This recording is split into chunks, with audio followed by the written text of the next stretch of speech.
মাননীয় মুখ্যমন্ত্রী মমতা বন্দ্যোপাধ্যায় বাংলাদেশ নিয়ে যা মন্তব্য করেছেন, যা পর্যবেক্ষণ দিয়েছেন, বিজেপি তা বিকৃত করে সম্পূর্ণভাবে ভিত্তিহীন কিছু অভিযোগ করছে এবং সেই মিথ্যাচারটা এবার রবিশঙ্কর প্রসাদের মুখ থেকেও আমরা দেখতে পেলাম।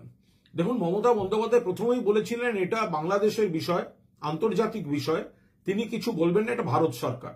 এরপর মানবিকতার খাতিরে তিনি বলেন এত বড় একটা ঘটনা ঘটছে, যদি কেউ বিপদে পড়ে রাষ্ট্রসংঘের নীতি রয়েছে, সেখানে বাংলা আশ্রয় দেওয়ার মানসিকতা দেখাবে।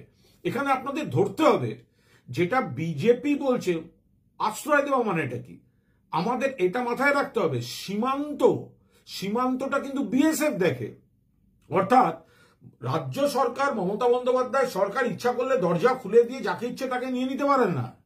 যাকে কেন্দ্রীয় সরকার অনুমোদন করবে, বিএসএফ ঢুকতে দেবে, তাদের আশ্রয় প্রয়োজন হলে বাংলা সাংবিধানিক দায় দায়িত্বের মধ্যে মানবিকতার খাতিরে সেই আশ্রয়টা দেবে।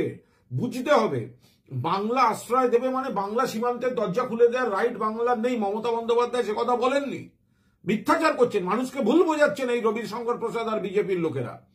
বর্ডারটা বিজেপির কেন্দ্রীয় সরকার দেখে।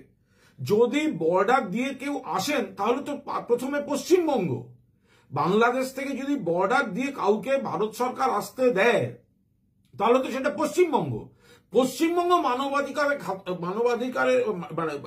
মানবিকতার খাতিরে এই আশ্রয়টা দিতে প্রস্তুত, কারণ মানুষ বিপদে পড়ছেন। 2, রবিশঙ্কর প্রসাদ সিএএ, এনআরসি টেনআরসি এসব কিসব জড়াচ্ছেন বলে মনে হলো। দেখুন, ধর্মের ভিত্তিতে কিন্তু কোনো কিছু মমতা বন্দ্যোপাধ্যায় বলেননি, তৃণমূল বিশ্বাস করে না, করবে না।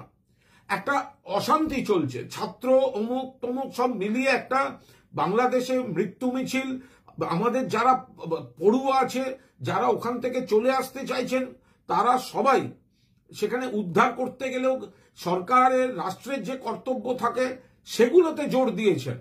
আশ্রয় মানে বিপদে পড়া মানুষকে আশ্রয়, বিজেপির মতো ধর্ম দেখে দেখে, ধর্মের ভিত্তিতে ভেদাভেদ করে করে নয়।